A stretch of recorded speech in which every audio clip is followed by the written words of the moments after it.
ठीक है, force and pressure.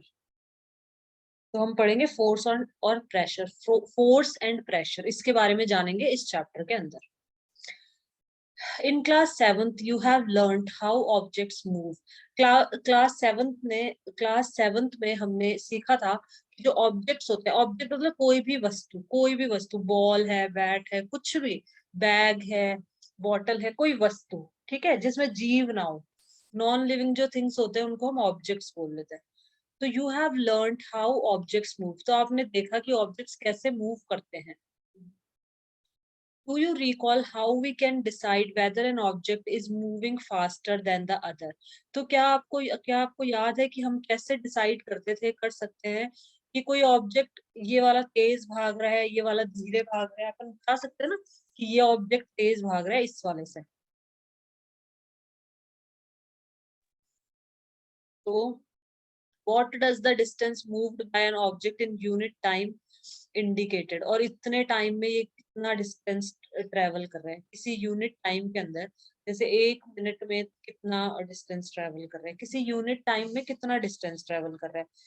You also know that a moving object like a ball rolling on the ground slows down. आपको ये भी पता है कि जो एक ऑब्जेक्ट ऑब्जेक्ट जैसे कि बॉल, कोई भी मूविंग ऑब्जेक्ट, कोई भी चलती हुई चीज जैसे कि बॉल, जब वो रोल करती है ग्राउंड पे तो वो धीरे धीरे स्लो डाउन हो जाती है, थोड़ी देर बाद वो धीरे हो जाती है।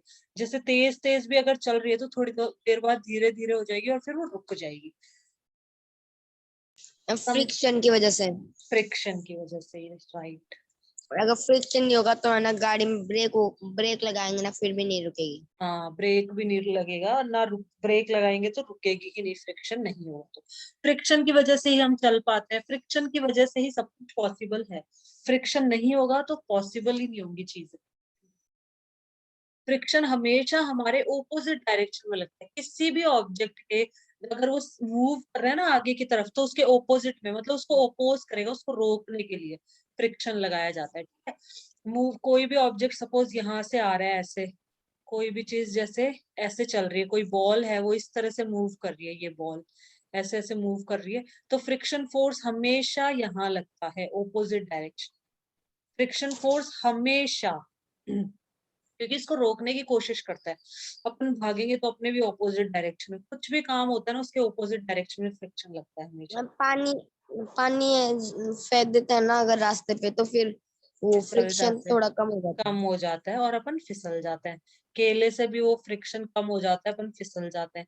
तो ये सब फ्रिक्शन, आइस में भी कम होता है। आइस में भी कम होता है, राइट, आइस में भी फिसल जाते हैं। ठीक है, तो फ्रिक्शनल फोर्स क्या होता है, वो एक तरह से मतलब जो ग्राउंड है जिसपे हम चल रहे हैं, जो या जो भी सरफेस है जो हमारे कांटेक्ट में है जिसपे हम चल रहे हैं, तो वो भी लगा सकती है, एयर भी अपने ऊपर फ्रिक्शन फोर्स लगाती है, वाटर भी अपने ऊपर फ्रिक्शन फोर्स लगाती है। तो सब बहुत सारी चीजें फ्रिक्शनल फोर्स लगाती है। देखो, sometimes it may change it's direction of motion, कई बार डायरेक्शन ऑफ मोशन भी चेंज कर लेता है ऑब्जेक्ट। जैसे कोई ऑब्जेक्ट है वो रुक जाता है, sometime it may change it's direction of motion, कई बार वो अपनी मोशन की डायरेक्शन भी चेंज कर लेता है। जैसे सीधा सीधा ऐसे चल जा रहा है तो गोल चला गया या उस तरफ चला गया, ठीक है, तो मोशन की डायरेक्शन भी चेंज कर लेते हैं। Have you ever wondered what makes an object slow down or go faster? क्या आपने कभी मतलब सोचा है कि कोई ऑब्जेक्ट इतना मतलब धीरे अपने आप कैसे हो जाता है या फिर इतना फास्टर हो? फास्टर तो अपन फोर्स लगाते हैं, इस वजह से वो फास्टर जाता है, अपन फोर्स लगा के मारते हैं ना। और change it's direction of motion, या अपनी डायरेक्शन ऑफ मोशन कैसे चेंज कर लेता है, वो अपन ही फोर्स लगाते हैं। अपन सर्कुलर में अगर किसी बॉल को ऐसे सर्कल में थोड़ा फेंकेंगे तो हल्की सी सर्कुलर में जाएगी, सीधा फेंकेंगे तो सीधी चली जाएगी, ठीक है, वो फोर्स की वजह से होता है। Let us recall some of our everyday experiences. चलो अपने डेली के एक्सपीरियंस को रिकॉल करते हैं, याद करते हैं। What do you do to make a football move? एक फुटबॉल को मूव कराने के लिए, चलाने के लिए आप क्या करते हो? उस फुटबॉल को पैर से मारते हो, ठीक है, फुटबॉल मतलब पैर से मारने वाली बॉल जिससे हम पैर से मार के खेलते हैं। तो फुटबॉल को मूव कराने के लिए हम उसको मारेंगे। हाँ, ये रही। What do you do to make a moving ball move faster? कोई भी बॉल है उसको और तेज और फास्ट मूव करवाने के लिए, जैसे ये बॉल है तो हम उसको हिट करेंगे, मतलब मारेंगे, फोर्स लगाएंगे ना, यहाँ भी फोर्स लग रहा है, यहाँ भी फोर्स लग रहा है, फोर्स लगाएंगे। How does a goal keeper stops a ball? जो गोल कीपर है वो बॉल को कैसे स्टॉप करेगा? वो भी फोर्स ही लगाएगा, हाथों से उसको रोकेगा, हाथों से अपना फोर्स लगाएगा। A hockey player changes the direction of the moving ball. ये हॉकी प्लेयर है, ये बॉल की डायरेक्शन को चेंज कर देता है ना, राइट लेफ्ट अपने अकॉर्डिंग घुमा लेता है ये। With the flick of the stick, stick की फ्लिक मतलब वही होता है हल्का सा मारना, फ्लिक करना मतलब हिट करना, जैसे अपन हिट बोलते हैं ना, मारना। हॉकी में हम इसको फ्लिक यूज करते हैं स्टिक के साथ में। Flick of the stick, stick से हल्का सा मतलब वो मार के इसको डायरेक्शन को चेंज कर सकता है। How do fielder stop a ball? जो फील्डर है ये बॉल को कैसे स्टॉप करते हैं? A ball hit by a batsman. तो जब बैट्समैन किसी बॉल को हिट करता है तो फील्डर उसको क्या कर लेता है? स्टॉप कर लेता है उस बॉल को। इन all these situations the ball is either, मतलब ये सब कैसे होता है, अभी नीचे ये लिखा था हाउ ये ही स्टॉप्स द बॉल, ठीक है।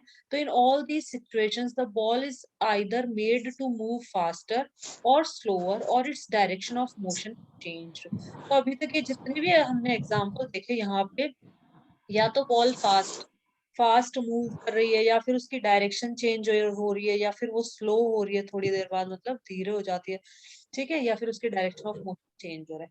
तो ये सब चीजें हो रही हैं। We often say that a force has been applied on a ball when it is kicked.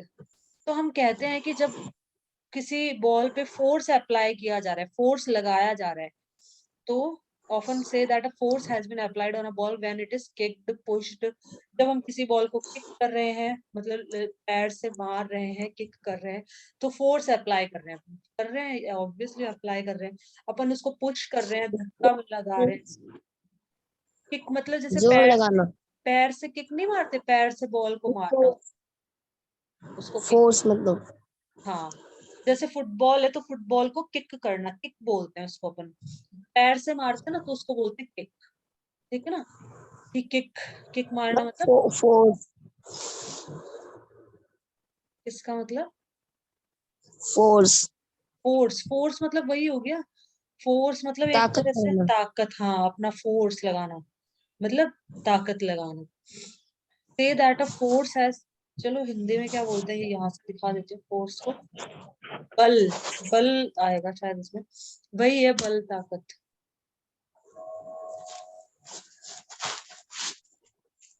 Power, बल, ठीक है।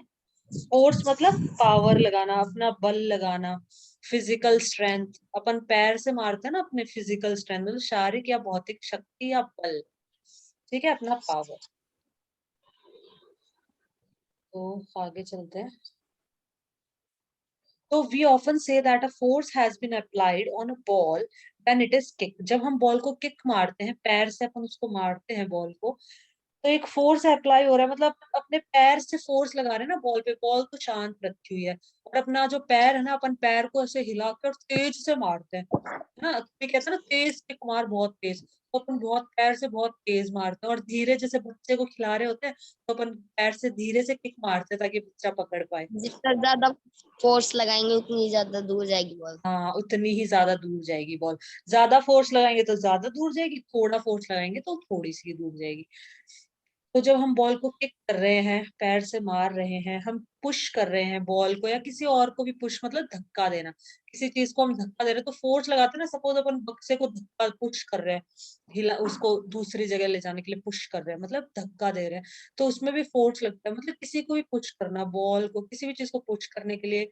थ्रोन मतलब उसको फेंकने के लिए, थ्रो की फॉर्म ये थ्रो, थ्रू, थ्रोन, थ्रो की थर्ड फॉर्म।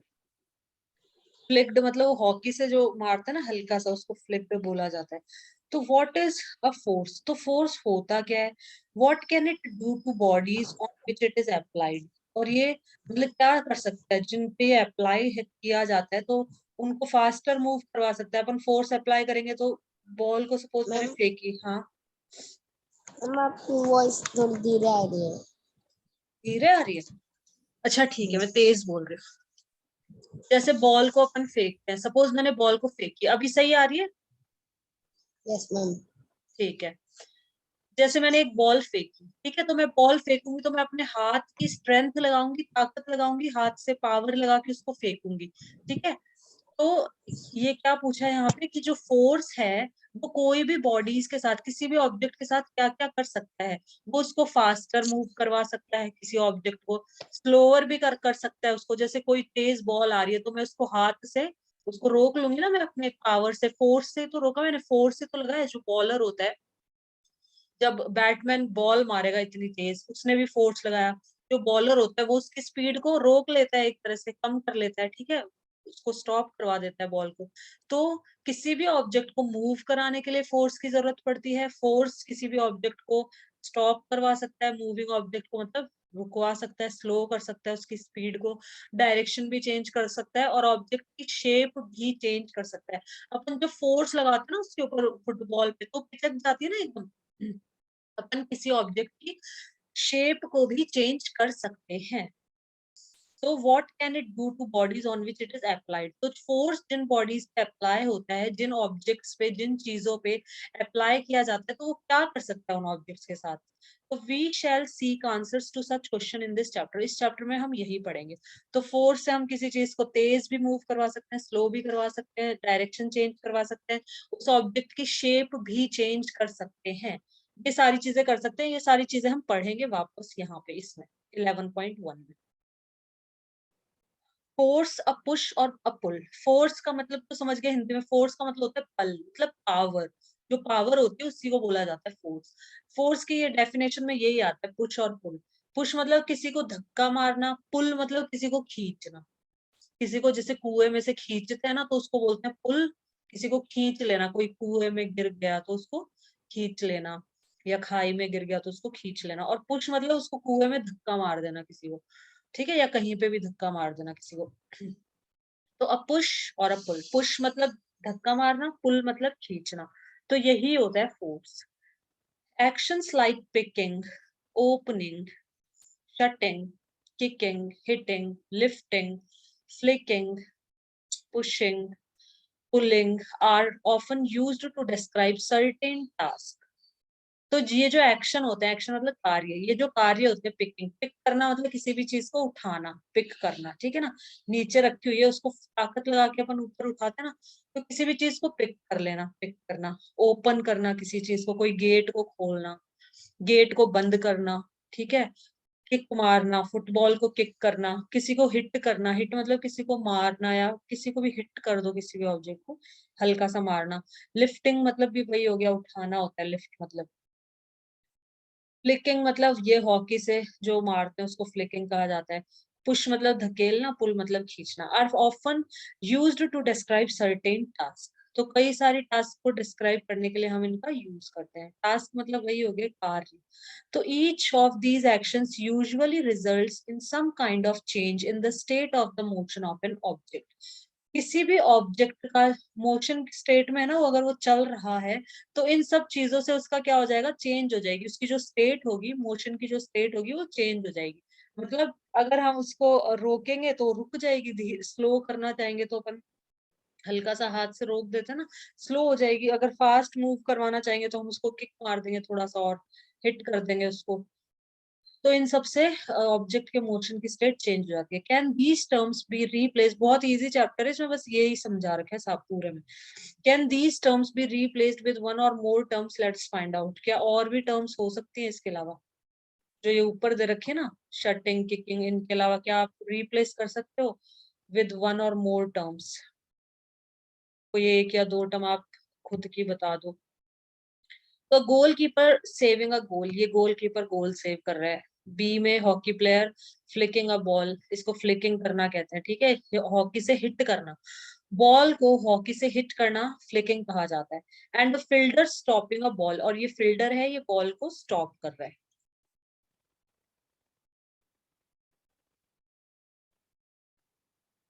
फोर्स की डेफिनेशन ये रही यहाँ पे, इसको टिक कर लो, ये आएगी एग्जाम में, आ सकता है। A push or a pull on an object is called a force. किसी भी ऑब्जेक्ट को पुश करना, धक्का मारना, या पुल करना मतलब खींचना, खींचना। हाँ, वो फोर्स कहलाता है। किसी भी ऑब्जेक्ट पर को है ना खींचना है, फिर उसको धक्का देना, उसे फोर्स कहते हैं।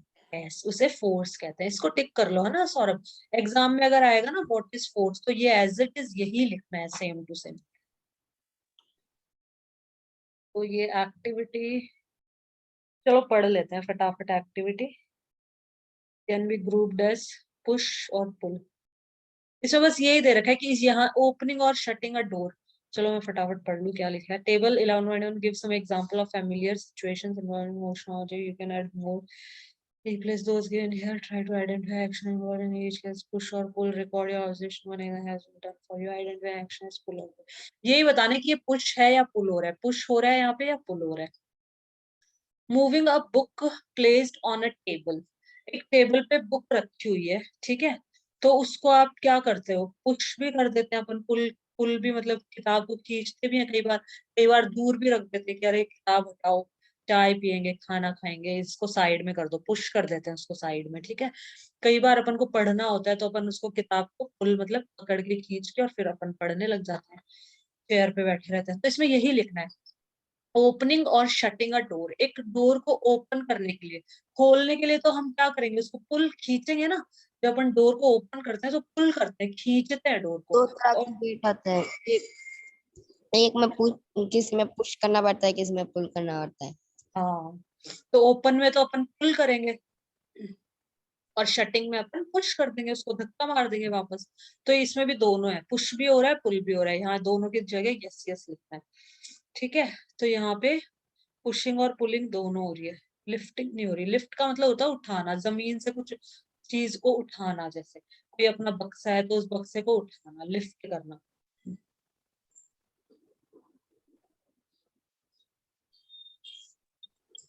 क्या next, drawing a bucket of water from a well, well में से, कुएं में से पानी की बाल्टी को निकालना, तब उस टाइम अपन क्या करते हैं, पुल करते हैं, बहुत जोर लगा के उसको पुल। खींचते हैं, पुल करेंगे ना, तो यहाँ पे आएगा सिर्फ पुल पे यस लिखना है, यहाँ पे हमारा आ जाएगा पुल। यहाँ पे तो पुश भी हो रहा है और पुल भी हो रहा है गेट के लिए, बकेट में सिर्फ पुल हो रहा है, खींच रहे हैं अपन सिर्फ उसको। नेक्स्ट देखते हैं। Football player taking a penalty kick.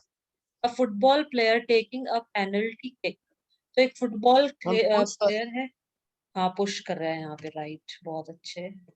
ये बताओ next, a cricket ball hit by a batsman, push. Moving a loaded cart, cart मतलब गाड़ी होती है, बैल गाड़ी होती है ना जैसे, तो बुलक और कार्ट, कार्ट मतलब जो उनके पीछे गाड़ी लगाई जाती है, बैल के पीछे जो गाड़ी हो गई तो उसको कार्ट बोलते पुल। हैं। तो मूविंग अ लोडेड कार्ट, हाँ पुल करते हैं, उसको खींचते हैं, या फिर पुश भी करते हैं, कई बार अपन पीछे से धक्का भी लगा सकते हैं, जैसे कोई गाड़ी है, ठीक है, तो उसको पीछे से धक्का भी लगा सकते हैं। मूविंग अ लोडेड कार, तो दोनों ही टिक कर दो इसमें। ओपनिंग अ ड्रॉर, ड्रॉर को खींचने के लिए जो पुल। ड्रॉर पुल करते हैं, अलमीरा में जो अपनी ड्रॉर्स होती है जिसमें सोना चांदी रख लेते हैं या फिर अपनी उसको कीमती चीजें, खींचते हैं बाहर की तरफ। खींचते हैं अपन बाहर, ठीक है गुड। चलो नेक्स्ट चलते हैं, यहाँ आ जाते हैं। Do you notice that each of the actions can be grouped as a pull or a push or both? तो सारे actions में या तो pull हो रहा है या push हो रहा है या किसी में दोनों चीजें हो रही हैं, या तो pull हो रहा है या push हो रहा है या फिर both मतलब दोनों, पुल और पुश दोनों हो रहे हैं, ये जो actions है, जो कार्य है यहाँ पे इनमें। तो can we infer from this that to move an object it has to be pushed or pulled? तो क्या हम यहाँ से मतलब इन्फर मतलब यहाँ से ये पता चल रहा है हमें कि किसी भी ऑब्जेक्ट को मूव करवाने के लिए, तो मूव एन ऑब्जेक्ट, मूव मतलब उसको हिलाने के लिए, चलाने के लिए, ठीक है, किसी ऑब्जेक्ट को चलाने के लिए या हिलाने के लिए हम या तो पुश कर रहे हैं या पुल कर रहे हैं या दोनों चीज कर रहे हैं, तो फोर्स हमारा क्या हो गया, तो यहाँ से ये डेफिनेशन आ गई फिर। अ पुश और in science a push or a pull on an object is called a force. तो इसको टिक कर लो, ये अभी तक यही इंपॉर्टेंट है, बस अभी तक कुछ इंपॉर्टेंट नहीं है, एग्जाम के पॉइंट ऑफ व्यू से यही लाइन इंपॉर्टेंट है। Thus, we can say that the motion imparted to objects was due to the action of a force। तो जो मोशन इम्पार्ट हुआ है, मोशन मतलब चलना, मोशन का मतलब होता है चलना, ठीक है। मोशन जो इम्पार्ट हुआ, इम्पार्ट होना मतलब जो ऑब्जेक्ट के अंदर जो मोशन इम्पार्ट हुआ है वो कहाँ से आया है, फोर्स से। हमने जब फोर्स लगाया तभी तो उस बॉल के अंदर जो हमारा जो बल है, उस बल की वजह से तो वो मोशन में आई ना वो बॉल, नहीं तो वो तो रेस्ट पे पड़ी थी। फुटबॉल मोशन मीन्स, इसका मतलब, मोशन में, मोशन, मोशन मतलब चलना। जैसे रेस्ट में है कोई ऑब्जेक्ट, तो रेस्ट में मतलब वो एकदम शांत है। मोशन मतलब वो चल रहा है, मूव कर रहा है। मोशन मतलब वही होता है, चलना। किसी ठीक है। बॉल को अपन वो मारते हैं, पुश करते हैं, तो भी वो चलती है, तो मोशन में है वो। हाँ, तो वो मोशन में है, यस राइट, ठीक है। मोशन में मतलब कोई भी चीज मूविंग है तो हम उसको कह सकते हैं वो मोशन में है, ठीक है। कोई भी चलती हुई चीज, कोई भी चीज चल रही है मतलब वो मोशन। मोशन मतलब चलना, सिंपल सा है, कुछ नहीं है। We can say that the motion imparted to objects was due to action of force। Force की वजह से ही मोशन इम्पार्ट हुआ है उस ऑब्जेक्ट के अंदर। इम्पार्ट करना मतलब कोई चीज जैसे डाल देना एक तरीके से, कि हमने फोर्स लगाया तो उसमें मोशन इम्पार्ट हो गया, पास कर देना। ठीक है, तो अपना जो फोर्स था, जो बल था, हमने उस बॉल को इम्पार्ट कर दिया। उस बॉल पे इतनी तेज हमने बल लगाया कि वो जो बल था उसमें चला गया और वो मोशन में आ गई। To pass information knowledge to other people, यहाँ पे इंफॉर्मेशन और नॉलेज पास नहीं कर रहे हैं हम, यहाँ पे अपना एक तरह से फोर्स या फिर एनर्जी कह लो, एनर्जी अपनी पास कर रहे हैं, ऐसे कह लो।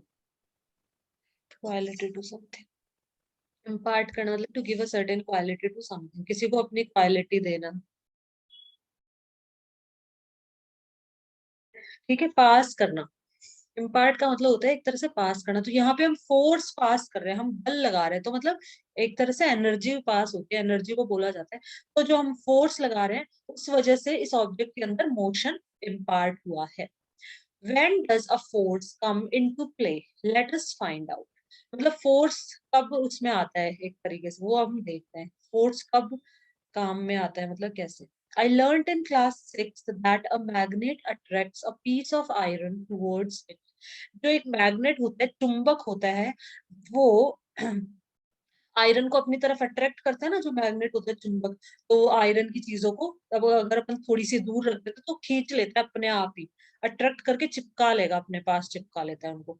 What about repulsion between similar, is attraction also pull? क्या अट्रैक्शन भी एक पुल है? हाँ, पुल ही है। अट्रैक्शन खींच मतलब जो मैग्नेट है वो अट्रैक्ट कर रहा है, तो मतलब खींच रहा है ना उस चीज को, धक्का थोड़ी मार रहा है तू। खींच, खींचता है मतलब ये पुल है, खींच रहा है उसको, नेल को, आयरन का कोई भी चीज को। ठीक है, नेल मतलब कील।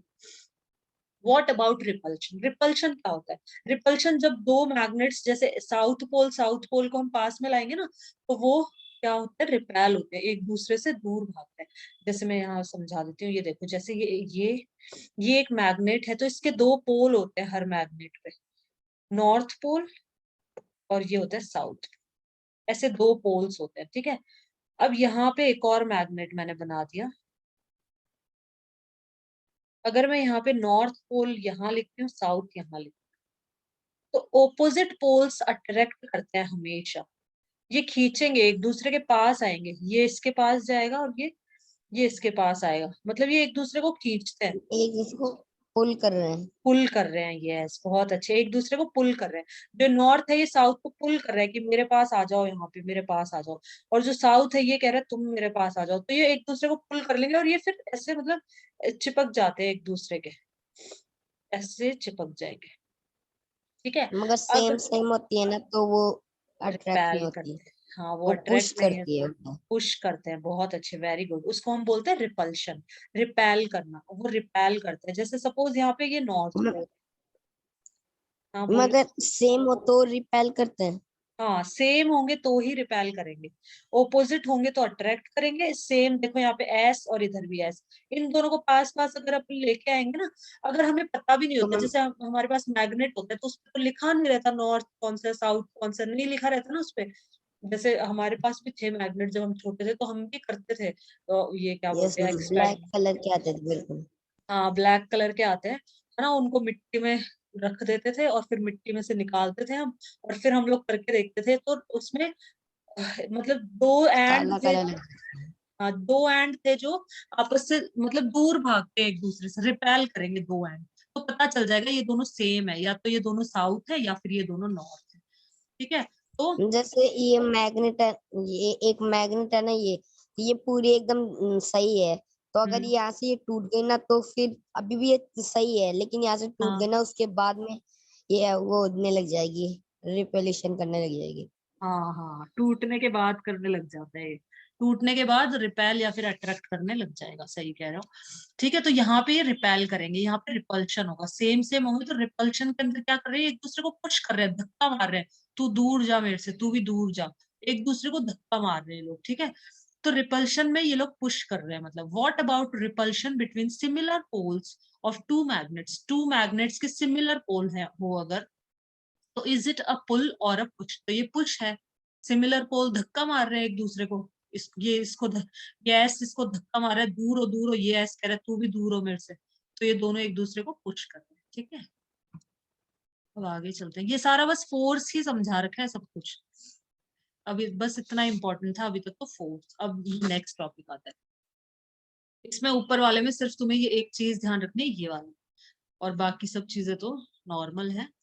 अब आगे चलते हैं, forces are due to an interaction, interaction का मतलब होता है इंटरेक्ट करना किसी से, जैसे बातचीत करना, या फिर जैसे यहाँ समझा देती हूँ इंटरक्शन, एक गाड़ी है, ये एक आदमी है, ठीक है, जब तक इन दोनों के बीच में इंटरेक्शन नहीं होगा, ये अपने हाथ से इसको टच नहीं करेगा, धक्का नहीं मारेगा, या फिर हाथ से खींचेगा नहीं, मतलब इसको टच नहीं करेगा, इन दोनों के बीच में जब तक कोई भी इंटरेक्शन नहीं होगा, इंटरेक्शन मतलब एक तरह से मेल मिलाप कह लो, या फिर दो फ्रेंड्स होते हैं, दो बच्चे बैठे रहते हैं, तो अपन कहते हैं ना इंटरेक्ट करो आपस में बातचीत करो, यहाँ से भी लिखो।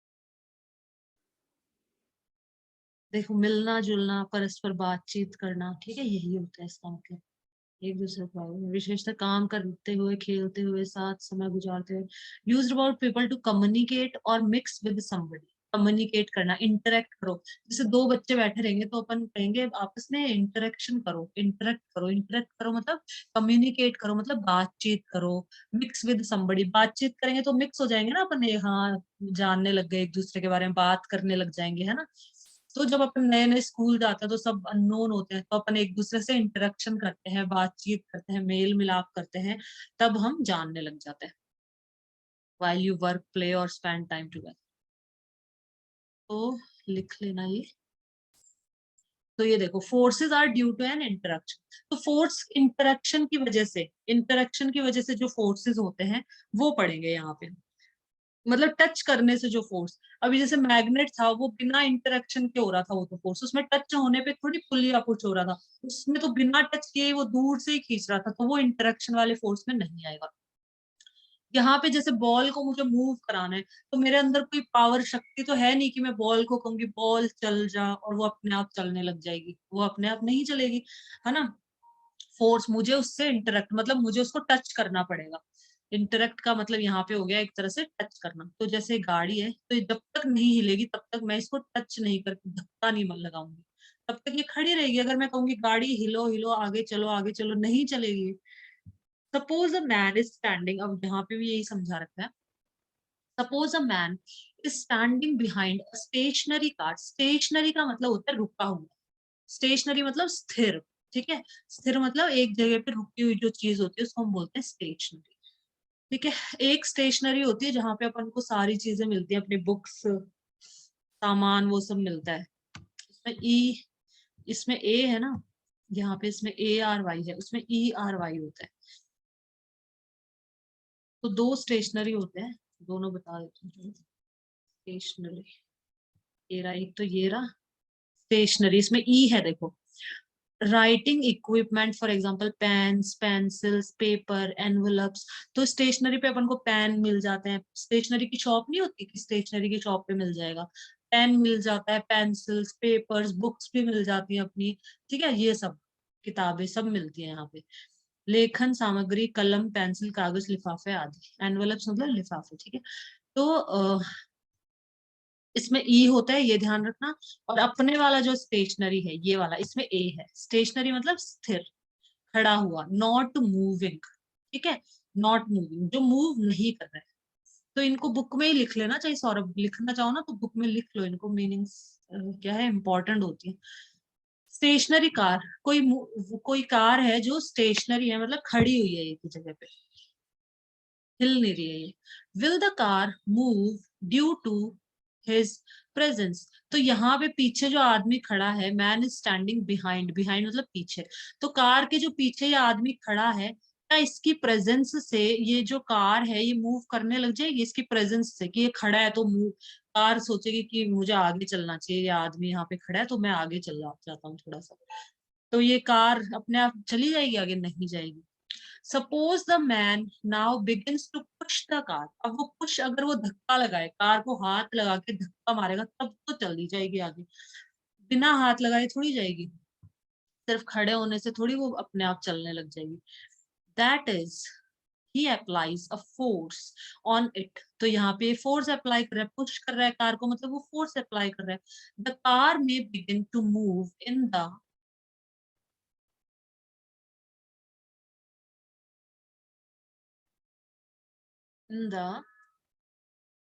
Direction of the applied force. अब जहां पे ये फोर्स लगा रहे हैं, देखो पुश कर रहा है ना, तो इधर ही तो मूव करेगी, इसके ऊपर थोड़ी चढ़ जाएगी कार, उल्टा थोड़ी मूव करेगी। जिस डायरेक्शन में ये फोर्स लगा रहा है, ये इस डायरेक्शन में फोर्स लगा रहा है, ऐसे हाथ से लगा रहा है ना ऐसे, तो ये इसी तरफ मूव करेगी, इसी तरफ मूव करेगी ये कार, उल्टी डायरेक्शन में तो मूव करेगी नहीं।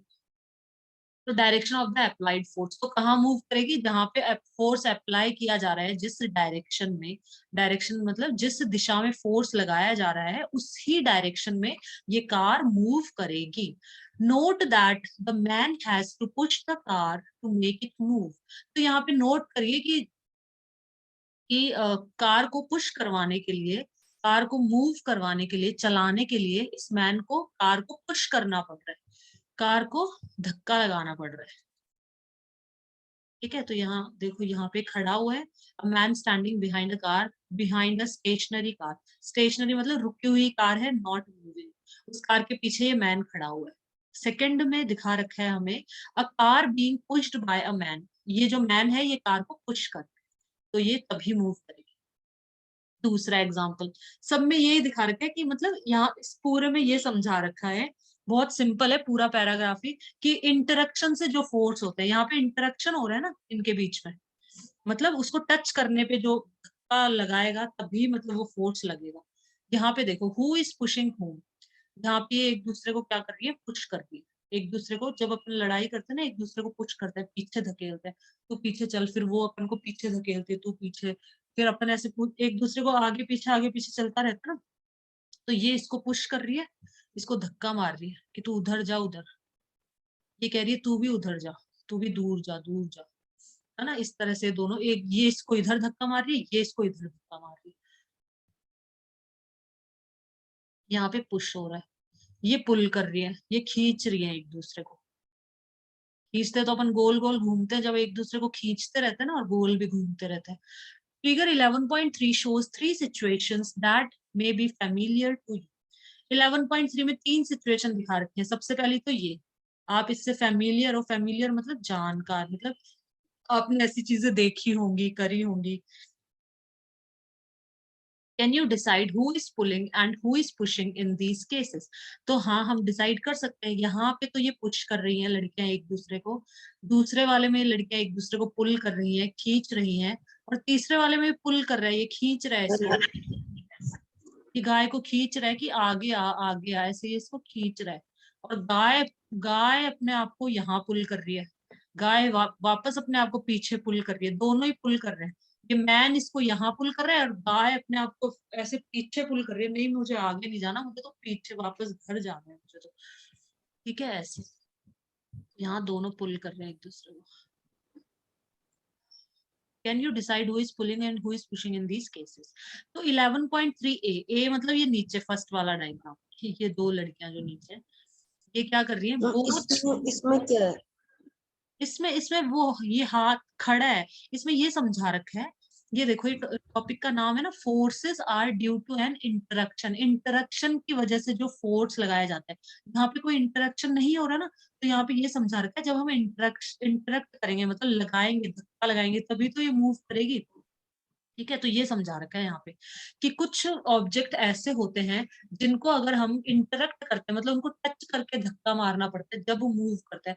कुछ ऑब्जेक्ट ऐसे होते हैं जो बिना मतलब बिना टच हुए ही, मतलब वो फोर्स, हाथ से धक्का नहीं लगाना पड़ता, अपने आप ही चलने लग जाते हैं। जैसे जो मैग्नेट होता है, मैग्नेट अपन को थोड़ी इसमें कुछ करना पड़ता है, मैग्नेट खुद ही पुल कर रहा है बिना टच किए, बिना इंटरेक्शन के।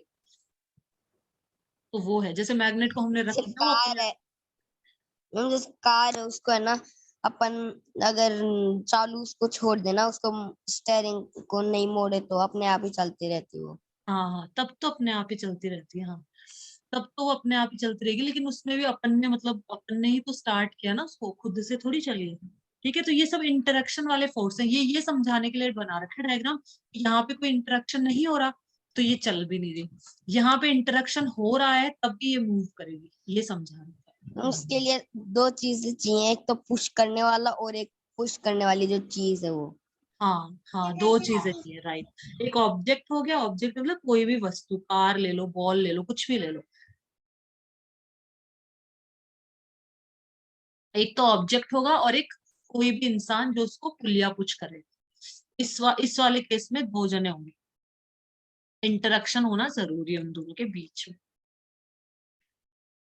तो both the girls appear to push each other while the pair of girls in this are trying to pull each other। वही बता रखा है, यहाँ पे पुल कर रहे हैं और ये इस वाले में लड़कियां पुश कर रही है, धक्का मार रही है एक दूसरे को। अब तीसरे वाले में, similarly the cow and man in c 11.c appear to pull each other, यहाँ पे भी पुल कर रहे हैं, ये इसको यहाँ खींच रहा है, अरे आ गया आ गया, और ये पीछे जा रही है, नहीं नहीं मैं आगे नहीं आऊंगी, पीछे ही जा रही है। ठीक है, तो ये भी यहाँ पे पुल कर रहे हैं एक दूसरे को। The girls in the two situations shown here are applying force on each other।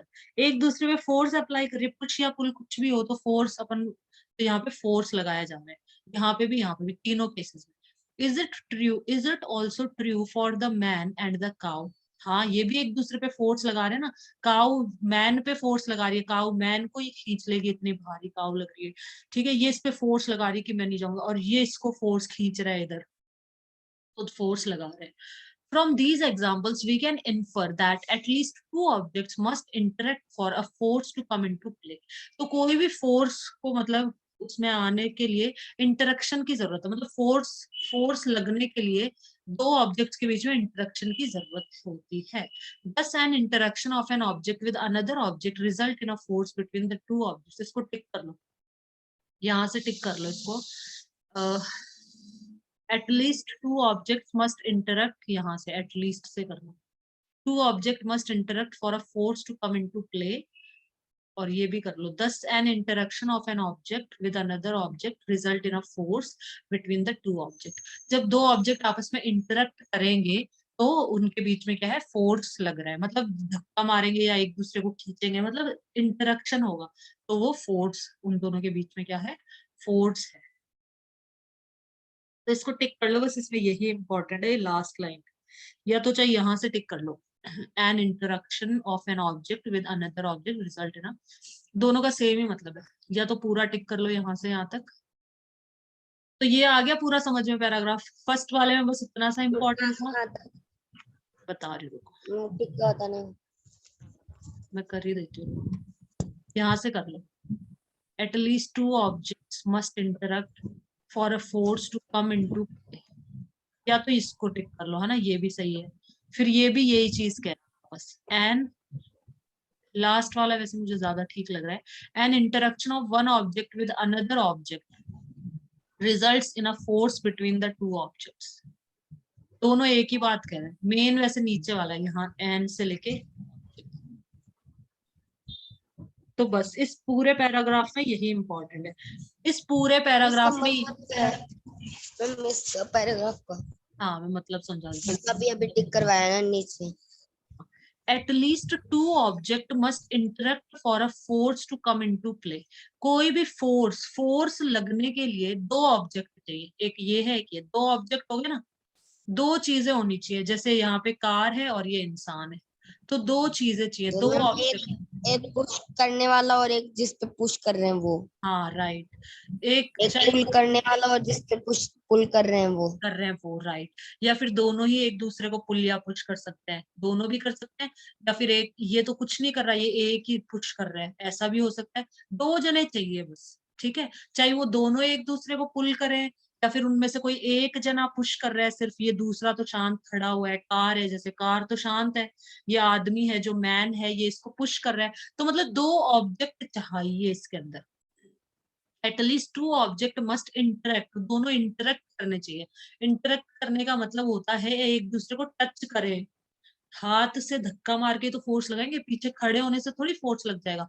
तो इंटरेक्शन का मतलब, जैसे ये यहाँ खड़ा है आदमी और ये बैल को सपोज इंटरेक्ट ना करे, मतलब ये इसके जो ये इसका जो ये पट्टा है, गले का जो पट्टा है, इसको छोड़ दे, तो क्या इन दोनों के बीच में फोर्स लगेगा? ये बैल यहाँ खड़ी है, ये इंसान यहाँ खड़ा है, कोई इंटरेक्शन नहीं है, तो कोई फोर्स भी नहीं है। अगर इसके हाथ में ये जो बेल है, इसको ये छोड़ देगा तो कोई फोर्स ही नहीं है दोनों के बीच में। तो इन दोनों के बीच में इसमें ये लिखा है नीचे कि at least two objects must interact for a force to come into play. कोई फोर्स स्टार्ट होने के लिए, फोर्स के लिए दो ऑब्जेक्ट का होना, इंटरेक्शन होना जरूरी है। दो ऑब्जेक्ट का आपस में मेल होना जरूरी है। इंटरेक्शन मतलब मेल होना या टच होना, कुछ भी कह लो, ठीक है। यही इस दूसरी लाइन का मतलब है। N interaction of one object with another object, एक ऑब्जेक्ट का दूसरे ऑब्जेक्ट के साथ में मेल होना, इंटरेक्ट होना, रिजल्ट इन अ फोर्स। तो वो फोर्स, उसका रिजल्ट क्या निकलता है? फोर्स निकलता है। या तो पुश करेंगे या पुल करेंगे एक दूसरे को, ठीक है। बस इस पूरे पैराग्राफ में यही समझा रखा है। अब हम ये भी पढ़ लेते हैं, चलो फटाफट, इसमें कितना है देख, छोटा सा ये खत्म कर देते हैं, चलो बस ये करेंगे आज लास्ट।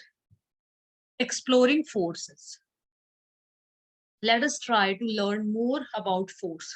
फोर्स एक्सप्लोर करना मतलब किसी भी चीज के बारे में जानना, खोजना, ऐसे कहते हैं ना कि एक्सप्लोर करो, जाओ बाहर और एक्सप्लोर करो, या कहीं भी एक्सप्लोर करना मतलब घूमना फिरना, चीजें ढूंढना, समझना उस जगह को। ये देखो, to travel around the place etcetera in order to learn from it. ठीक है, किसी जगह के विषय में जानकारी प्राप्त करने के लिए उसका भ्रमण करना, खोज यात्रा करना। कहते हैं ना कि एक्सप्लोर करो, जैसे जैसे कैसे समझाऊं, जैसे कोई कोई सपोज कोई भी जगह, जैसे जंगल में जा रहे तो वहां पे एक्सप्लोर करो, आपको कैसे कैसे प्लांट्स दिख रहे हैं या किस किस तरह के एनिमल्स आपको दिखाई दे रहे हैं वहां पे, ठीक है ना। तो पूरा मतलब खोजबीन करो, पता लगाओ कि क्या मिला क्या नहीं मिला। तो एक्सप्लोर करना मतलब किसी जगह के विषय में जानकारी प्राप्त करने के लिए उसका भ्रमण करना। To travel around place etcetera in order to learn about it. Learn about it, किसी चीज के बारे में जानने के लिए मतलब घूमना फिरना। तो चलो फोर्स के बारे में हम और जानते हैं, एक्सप्लोरिंग फोर्स। अब इसमें देखो, इसमें ये दो बच्चे हैं, इसमें क्या समझा रखे हैं मैं बता दूं। ये बॉक्स है, ये दो बच्चे हैं, ये दोनों इस तरफ फोर्स लगा रहे हैं, इस तरफ, ठीक है। तो बॉक्स, दोनों के दोनों बच्चे यहाँ फोर्स लगा रहे हैं, बॉक्स मूव कर जाएगी यहाँ पे। यहाँ पे ये इस तरफ इसको पुश कर रहा है, पुश कर रहे हैं दोनों इधर, ये इसको इस तरफ पुश कर रहा है, ये इसको इस तरफ पुश कर रहा है, यहाँ पे ऐसे हो रहा है।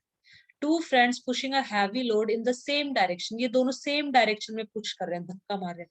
तो ये मूव कर जाएगा, बॉक्स यहाँ हिल जाएगा इन ऑपोजिट डायरेक्शन। बट यहाँ पे इसका हिलना ना हिलना इनके वेट पे डिपेंड करता है। अगर दोनों सेम वेट के हैं, सेम स्ट्रेंथ लगा रहे हैं, सेम धक्का मार रहे हैं, सेम फोर्स लगा रहे हैं, अगर ये भी फोर्स लगा रहे हैं 5 न्यूटन, फोर्स को हम न्यूटन में मेजर करते हैं, न्यूटन इसकी यूनिट होती है, और ये लड़का भी 5 न्यूटन ही फोर्स लगा रहे हैं, दोनों लड़के सेम ताकत लगा रहे हैं तो ये ऑब्जेक्ट मूव नहीं करेगा, ये यहीं पे रहेगा और मूव ही नहीं करेगा ये, ठीक है। अगर सपोज ये ज्यादा फोर्स लगा रहा है, ये 10 न्यूटन फोर्स, ये 15 न्यूटन फोर्स लगा रहा है ये लड़का, और ये लड़का 5 ही न्यूटन लगा पा रहा है, ये इतनी ताकत लगा पा रहा है सिर्फ, तो ये इस तरफ मूव कर जाएगा, इस साइड जाएगा। ठीक है, इस साइड आ जाएगा। जो ज्यादा फोर्स लगाएगा ना तो वो उस दूसरी तरफ चला जाएगा, ये ज्यादा लगाएगा तो इस तरफ चला जाएगा यहाँ पे। तो इस न्यूटन कैसे फाइंड करते हैं?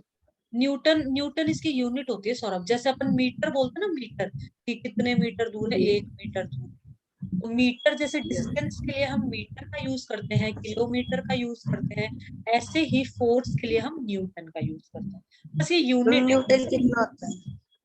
एक 1 न्यूटन, हम्म, तो यहाँ से देख,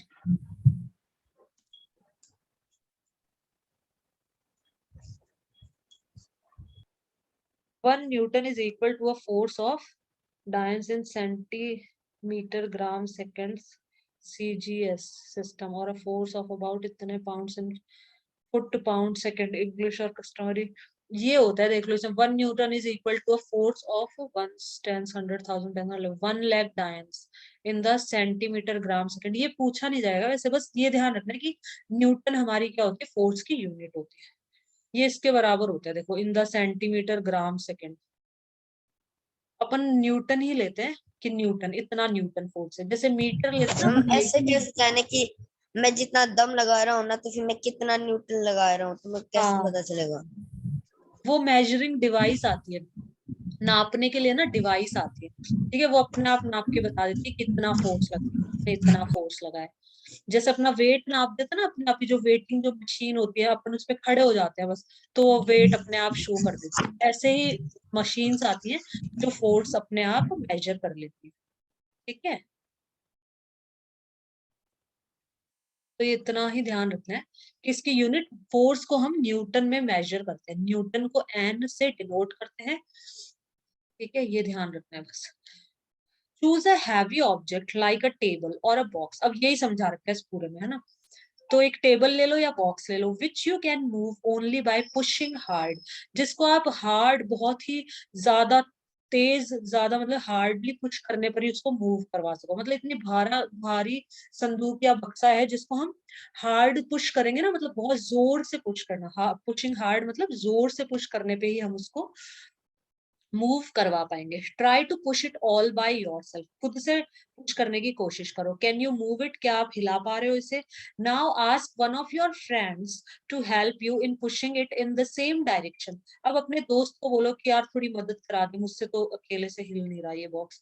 तो is it easier to move it now, क्या अब आपको इजी लग रहा है। एक तो अपन अकेले जब किसी चीज को मूव करते तो अपन को बहुत डिफिकल्ट लगता है ना, अपन को ऐसा लगता है अपन मूव ही नहीं कर सकते इसको, लेकिन जब अपने साथ कोई आ जाता है, वो भी धक्का लगा रहा है साथ में, जैसे कार है, कार खड़ी हो जाती है एक जगह, एक आदमी धक्का लगाए तो उसको कितना जोर आएगा, और दो आदमी अगर धक्का लगाए तो इजी हो जाएगा ना उसके लिए, इजियर हो जाएगा उन सभी के लिए। मैम तीन आ न्यूटन, जाए, अगर 5 न्यूटन लगा रहा है और दूसरा भी 5 लगा रहा है, तो 5 5 प्लस करके 10 न्यूटन का 10 फोर्स न्यूटन लगा रहा है। फोर्स लग रहा है, हाँ इसलिए इजी हो जाएगा। तो is it easier to move it now, क्या ये इजी है, जब आपका फ्रेंड आ जाता है आपके साथ तो क्या आपको इजी लग रहा है, हाँ इजी लग रहा है। कैन यू एक्सप्लेन व्हाई, आप एक्सप्लेन कर सकते हो, क्योंकि दोनों का फोर्स ऐड हो जाएगा, एक ही डायरेक्शन में लगा रहे हैं ना।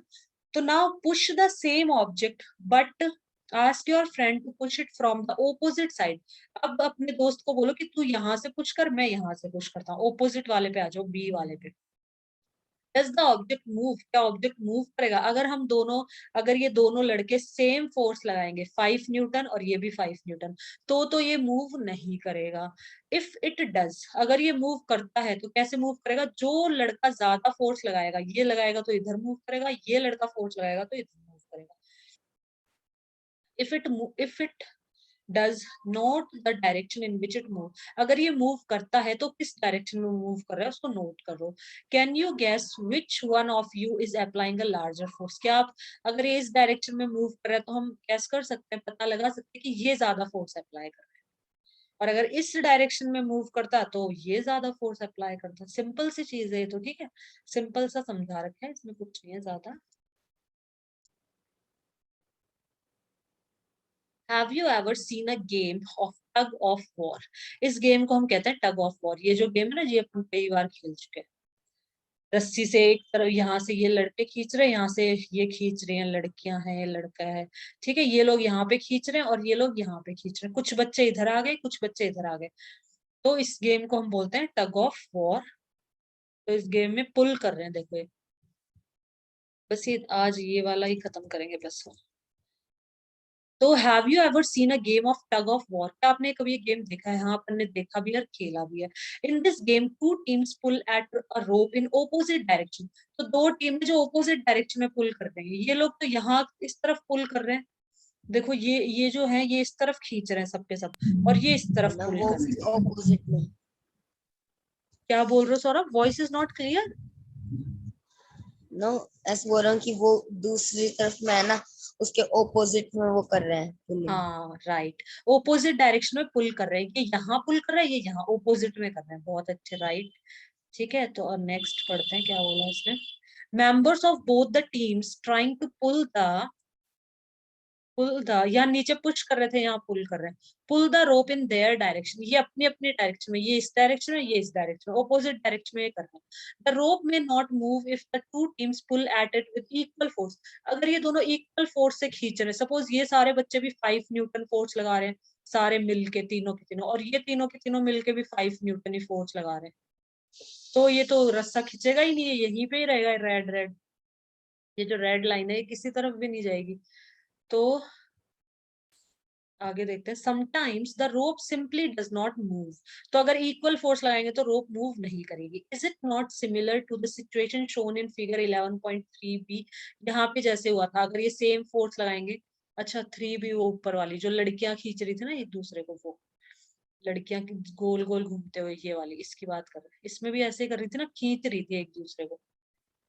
The team pull that pulls harder, जो टीम ज्यादा हार्डली पुल करेगी, ज्यादा जोर से खींचेगी, हार्डर मतलब होता है ज्यादा जोर से खींचना, that is applies a larger force. जो ज्यादा जोर से खींचेंगे वो लार्जर फोर्स अप्लाई करेंगे। ये ज्यादा जोर से अगर ये खींचते हैं तो ये 15 न्यूटन अप्लाई कर रहे हैं ये लोग, ठीक है। तो that is applies a larger force finally wins the game. तो ये जीत जाएंगे, जो ज्यादा फोर्स अप्लाई करता है वो जीत जाता है, अपन को पता है ना ये। तो what do these examples suggest about the nature of the force? तो फोर्स के नेचर के बारे में ये क्या सजेस्ट करते हैं, ये इंपॉर्टेंट है अब यहाँ पे main. Forces applied on an object in the same direction add to one another। तो जो फोर्स होते हैं जो सेम डायरेक्शन में लगाए जाते हैं, ये सेम डायरेक्शन में लगा रहे हैं तो ऐड हो रहे हैं ना। सपोज ये लड़का भी 5 न्यूटन लगा रहा है, ये एक लड़का 5 न्यूटन, दूसरा लड़का भी 5 न्यूटन लगा रहा है, तो दोनों के फोर्स ऐड हो जाएंगे। से तो इसको टिक कर लो सौरभ, ये बस इसमें यही चीज इंपॉर्टेंट है, पीछे का कुछ जरूरी नहीं है, ये चीज इंपॉर्टेंट है इसमें। Forces applied on an object in the same direction add to one another। और ये बहुत इजी है, ऐड होते हैं तो हमें पता है ये सेम डायरेक्शन में लगाए तो ऐड हो जाएंगे ना। जीप को सबके सब धक्का मार रहे हैं, जीप है, कोई गाड़ी है, कोई कार है, उसको लोग धक्का मार रहे हैं, तो वन अनोदर तक ही, क्या कह रहे हो? वन अनोदर तक ही है ना, वो करना है कि टिक। हाँ बस बस इतना ही टिक करना है इसमें, वन अनदर तक। ये इंपॉर्टेंट लाइन है। Now recall what happened when you and your friend push the heavy box in the same direction in activity 11.2। यहाँ पे देखो सेम डायरेक्शन में, तो ये बॉक्स मूव करने लग जाएगी, इसके बारे में कह रहे हैं। If the two forces act in the opposite directions on an object, the net force acting on it is the difference between the two forces। इसको भी टिक कर लो यहाँ पे। अगर opposite डायरेक्शन में दो फोर्स लग रहे हैं, opposite डायरेक्शन में, तो जो नेट फोर्स होगा वो कितना होगा, उन दोनों का डिफरेंस माइनस करके। एक लड़का 15 लगा रहा है, दूसरा लड़का 5 ही लगा रहा है, ये लड़का 15 फोर्स लगा रहा है, ये लड़का 5 फोर्स लगा रहा है, तो नेट माइनस फोर्स हो जाएगा तो माइनस हो जाएगा। 10 फोर्स लग रहा है। 10 न्यूटन फोर्स लग रहा है, वेरी गुड, बहुत अच्छे। बक्से के ऊपर 10 न्यूटन फोर्स लग रहा है, यहाँ पे बक्से के ऊपर 5 + 5 10, दोनों सेम नहीं, लगा ये रहे हैं लगा रहा है तो अगर ये लगा रहा है तो इस साइड से लग रहा है, हाँ इस ये, साइड में लग रहा है। हाँ 10 न्यूटन फोर्स लग रहा है और इस डायरेक्शन में लग रहा है, क्योंकि ये ज्यादा लगा रहा है, जो ज्यादा लगाएगा तो इस डायरेक्शन में। इस बक्से पे जो नेट फोर्स है वो 10 न्यूटन फोर्स लगाया जा रहा है और वो इस डायरेक्शन में मूव करेगा बक्सा। तो बस ये दो ही चीज इंपॉर्टेंट है यहाँ पे। What did you observe in activity 11.2 when both of you were pushing the heavy box from opposite direction? जब आप opposite direction में push कर रहे थे इस box को, एक यहाँ से और एक यहाँ से, तो आपने क्या देखा? Recall that in the tug of war when the two team pull equally hard. Tug of war वाले गेम में, ऊपर वाले गेम में जब दो टीम इक्वली पुल कर रही है तो the rope does not move, तो रोप किसी भी डायरेक्शन में मूव नहीं करेगा। तो we learn that a force could be larger और स्मॉलर देन द अदर और इक्वल टू ईच अदर। इसको भी टिक करो, ये भी बहुत इंपॉर्टेंट है। तो हमने क्या सीखा? हमने सीखा अ force could be larger, force ज्यादा भी हो सकता है, जैसे ये ज्यादा फोर्स लगा रहे हैं ये लड़का कम लगा रहा है, तो फोर्स स्मॉलर भी हो सकता है और स्मॉलर देन द अदर।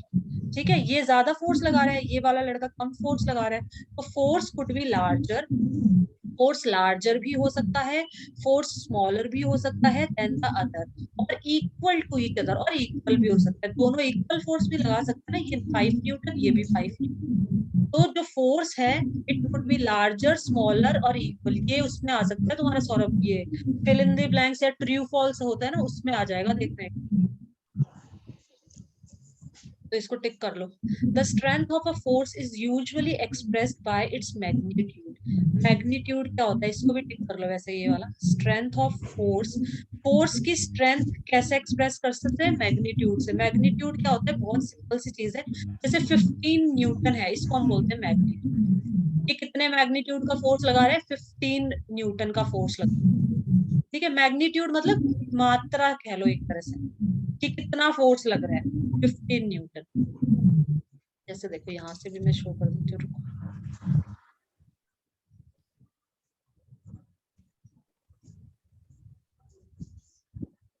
यहाँ से भी देख लो। द ग्रेट साइज और इम्पोर्टेंस ऑफ समथिंग, किसी वस्तु का बड़ा आकार या, ये मत लिखो, रुको। ये देखो, न्यूमेरिकल क्वांटिटी और वैल्यू, मैग्नीट्यूड का मतलब वैल्यू, मतलब 15 न्यूटन फोर्स लग रहा है, 10 न्यूटन लग रहा है, इसी को मैग्नीट्यूड कहा जाता है। ये वाला लिख लो तुम मैग्नीट्यूड के नीचे, न्यूमेरिकल क्वांटिटी और वैल्यू, वैल्यू लिख लो चाहे सिंपल, किसी भी, मतलब कितना फोर्स लग रहा है, मतलब 15 न्यूटन लग रहा है, 10 न्यूटन लग रहा है, 5 न्यूटन लग रहा है, उसी को हम क्या बोलते हैं? मैग्नीट्यूड। मेजर मतलब कितना लग रहा है, ठीक है, वो मैग्नीट्यूड होता है। तो मैग्नीट्यूड हमारा यहाँ 15 न्यूटन मैग्नीट्यूड है, यहाँ पे 5 न्यूटन मैग्नीट्यूड है। अब बस ये खत्म होने वाला है, ये पढ़ देते हैं फटाफट। We have also to specify the direction in which a force acts. तो फोर्स किस डायरेक्शन में लग रहा है ये भी हमें बताना पड़ेगा। जैसे यहाँ ऊपर तो फोर्स इस डायरेक्शन में लगाया जा रहा है, यहाँ पे दोनों डायरेक्शन में लगाया जा रहा है, यहाँ भी यहाँ भी। जो ज्यादा लगाएगा उस डायरेक्शन में ऑब्जेक्ट मूव कर जाएगा। छोटी छोटी चीजें, बहुत सिंपल चीजें सारी। ऑल्सो इफ द डायरेक्शन और the magnitude of the applied force changes, its effect also changes. Direction और मैग्नीट्यूड चेंज होता है तो उसके इफेक्ट भी चेंज होता है। Does it mean that the net force on an object is zero if the two force acting on it in opposite direction are equal? तो पहली कह रही है अगर दोनों तरफ से इक्वल फोर्स लग रहा है, ये भी 5 न्यूटन ये भी 5 न्यूटन, तो क्या इस ब्लॉक जीरो फोर्स लग रहा है? हाँ, जीरो फोर्स लग रहा है, क्योंकि यहाँ से, क्योंकि माइनस करते हैं ना अपन, 5 और 5 ऑपोजिट डायरेक्शन में दोनों फोर्स लगा रहे हैं, तो माइनस करेंगे तो जीरो लग रहा है, नेट फोर्स क्या हो जाएगा? जीरो हो जाएगा। Net force on an object is zero. बस ये खत्म हो गया। In general, more than one force may be acting on an object. However, the effect on the object is due to the net force acting on it. General में एक या दो जने फोर्स लगा सकते हैं, लेकिन the effect on the object is due to the net force acting on the object. Object पे इफेक्ट कैसे पड़ता है, प्रभाव कैसे पड़ता है? नेट फोर्स की वजह से। जैसे ये भी 5 न्यूटन लगा रहे हैं, ये भी 5 न्यूटन, लेकिन इस ऑब्जेक्ट पे तो ये तो मूव ही नहीं कर रहा, इस पे कोई इफेक्ट ही नहीं पड़ रहा, इस ऑब्जेक्ट पे कोई, इस बॉक्स पे कोई प्रभाव ही नहीं पड़ रहा, कोई इफेक्ट नहीं पड़ रहा, दोनों ही फोर्स लगा रहे हैं। तो इफेक्ट कब पड़ता है? नेट फोर्स जो होता है ना उसका इफेक्ट पड़ता है। यहाँ पे नेट फोर्स जीरो है, ये भी 5 लगा रहे हैं ये भी 5, तो नेट फोर्स है जीरो, इसलिए इस ऑब्जेक्ट के ऊपर कोई इफेक्ट नहीं पड़ेगा। नेट फोर्स की वजह से ही ऑब्जेक्ट पे इफेक्ट पड़ता है। ये लड़का 15 न्यूटन लगा रहा है, ये लड़का 5 न्यूटन, तो नेट फोर्स हो गया 10 न्यूटन, तो ये ऑब्जेक्ट मूव कर जाएगा। ठीक है, तो नेट फोर्स की वजह से ही मतलब उस ऑब्जेक्ट पे असर पड़ता है। बस आज हम यही तक करेंगे, ये हम कल पढ़ेंगे।